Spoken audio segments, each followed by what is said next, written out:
બાપા સીતારામ. કેમ છો બધાય? મજામાં જ હશો. મિક્સ કઠોળનું અથાણું આપણે નવું ટાઇટલ આપ્યું છે, મિક્સ કઠોળનું અથાણું.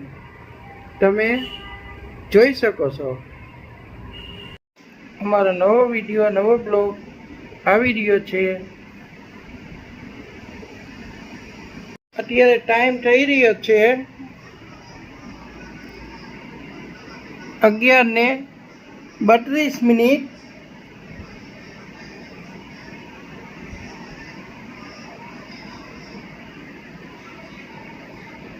સવારના 11:32. મિક્સ કઠોળનું અથાણું. મિક્સ અથાણું એમાં રાજમા છે, મેથી છે, મગ છે, મઠ છે, દરેક કઠોળ મેં લીધેલા છે. એને મેં રાત્રે બધા પલાળી 5-6 પાણીએ ધોઈ અને એને છાયામાં પંખા નીચે કોરા કર્યા. ને હવે એનો સંભાર બનાવ્યો. તો રાઈના પૂરિયા, મેથીના પૂરિયા, રાઈના પૂરિયા 25 ગ્રામ, મેથીના પૂરિયા 25 ગ્રામ, તીખા, અજમો, વરિયાળી, મીઠું, મરચું, હળદર, ગરમ તેલ કર્યું, હિંગ, ગરમ તેલ કરી ને બધો સંભારને એક આમાં લોહીયામાં રાખી ને ઢકતું તેલ ઉપર સંભાર દીધો. આ સંભાર બનાવ્યો. આ સંભાર બનાવીને હવે મેં પંખા નીચે એને ઠરવા મૂક્યો છે. હવે આ સંભાર છે એ ઠરી ગયો છે. આપ જોઈ શકો છો. આ સંભારને આપ જોઈ શકો છો. સંભાર હવે ઠરવા આવ્યો છે, ઠરી ગયો છે. હવે આ જે મિક્સ કઠોળ છે અને એને પંખા નીચે મેં કોરા કરેલ છે એ હું મિક્સ કઠોળ આમાં મિક્સ કરી દઉં છું સંભારમાં.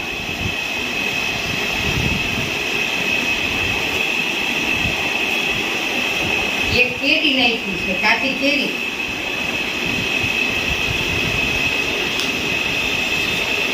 ને આમાં તળિયાતું મીઠું જોઈએ.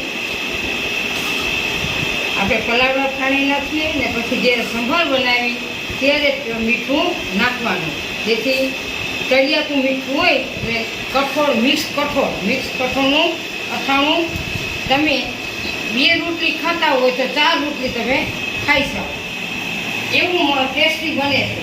તો આ મારું મિક્સ કઠોળનું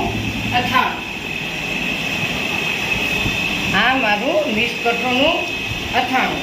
જો આપણે જોઈ શકો છો કેવું લાલ ચટક ને કેટલું મસ્ત બન્યું છે. આ રીતે મિક્સ કઠોળ કરી શકાય. આ 12 મહિના સુધી રહે, બગડતું નથી. અને સરસ મજાની કાચની વણીમાં ભરવાનું. પ્લાસ્ટિકનો ઉપયોગ બિલકુલ નહીં કરવાનો.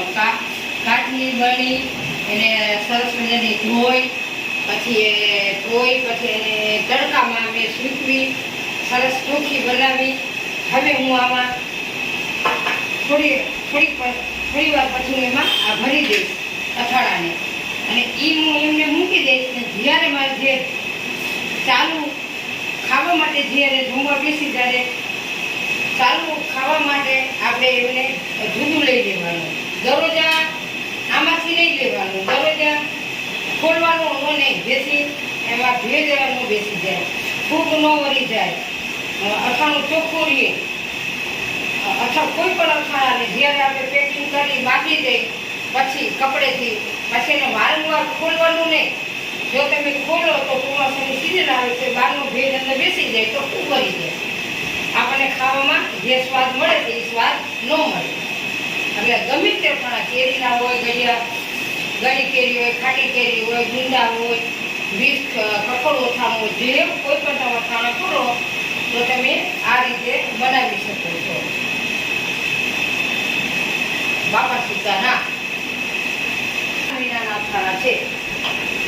અંદર બતાવે. આ જે ગણીમાં છે લીંબુનું ઓછાણું છે, ગુંદાનું ઓછાણું છે, કેરીનું ઓછાણું છે, લાલ મરચાંનું ઓછાણું છે, લાલ આખા મરચાં 12 મહિના થયા છે.